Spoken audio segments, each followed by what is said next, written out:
नाशिक जिल्ह्यातल्या शेतकऱ्यांनी आता प्रस्तावित मुंबई नागपूर समृद्धी महामार्गाला जो विरोध केलेला आहे तो अधिक तीव्र झालाय आणि याच दरम्यान विरोध करणाऱ्या 42 शेतकऱ्यांना आता सरकारनं नोटिसा बजावलेल्या आहेत। विशेष कार्यकारी दंडाधिकाऱ्यांकडून ही नोटीस बजावण्यात आली आहे। सर्वेक्षणाच्या कामात अडथळा टाकल्यानं तुमच्यावर कारवाई का करू नये असं या नोटिसीमधून विचारण्यात आलंय। या सगळ्या संदर्भात अधिक माहिती देण्यासाठी सागर वैद्य आपले प्रतिनिधी आता आपल्यासोबत आहेत। सागर, एका बाजूला काल विरोधकांनी संघर्ष यात्रेच्या निमित्तानं शेतकऱ्यांची भेट घेतली, त्यांना पाठिंबा दर्शवलेला आहे, दुसऱ्या बाजूला शेतकरी आक्रमक आहेत आणि त्याच दरम्यान आता पुन्हा एकदा नोटिसा बजावलेल्या आहेत सरकारकडून। काय नेमक्या प्रतिक्रिया आता त्यानंतर शेतकऱ्यांच्या आहेत? विलास, खरं तर या नोटिसांचा अन्वयार्थ आणि त्या नोटिसा बजावण्याची वेळ या दोघीही जर बघितल्या तर आपण स्पष्टपणे याच्यातनं संकेत देतोय राज्य सरकार की हे आंदोलन आता पोलिसी बळाच्या आधारावर दडपायचा सरकारचा प्रयत्न आहे का, असा आता प्रश्न निर्माण झालाय।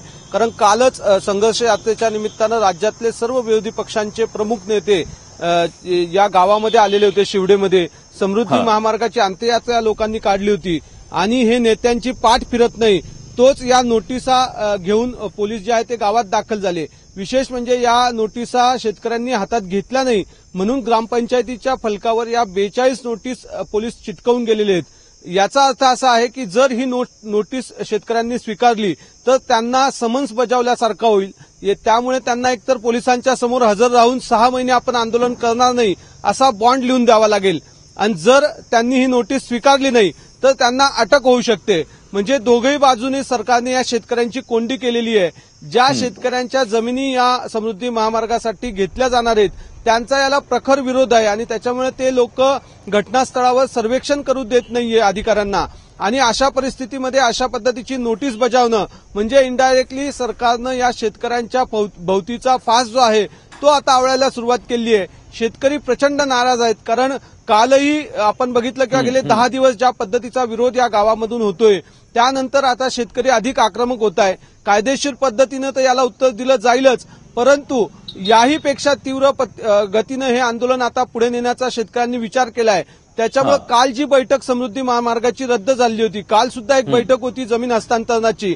एप्रिल महिन्याच्या आत या जमिनींचं सर्वेक्षण पूर्ण करून सरकारला त्या ताब्यात घ्यायचं आहे आणि 2019 पर्यंत समृद्धी महामार्ग पूर्ण करायचा असा सरकारचा कयास आहे। परंतु ज्या पद्धतीचा विरोध या गावांमधून सुरू झाला आहे, कुठल्याही पद्धतीचं मोजणीचं काम शेतकरी होऊ देत नाहीये, ते पाहता आता शेतकरी आणि पोलिसांमधला संघर्ष जो आहे तो अधिक तीव्र होण्याची शक्यता आहे आणि पोलिसी बळाचा वापर आता सरकार करून शेतकऱ्यांवर दबाव त्यांचा आणतंय का असा आता प्रश्न निर्माण केला जातोय।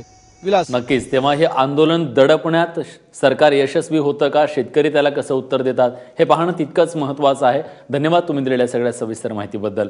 पण शेतकऱ्यांचं जी भूमिका आहे ती भूमिका अशी आहे की आमच्या ज्या चांगल्या जमिनी आहेत त्या घेतल्या जाऊ नयेत।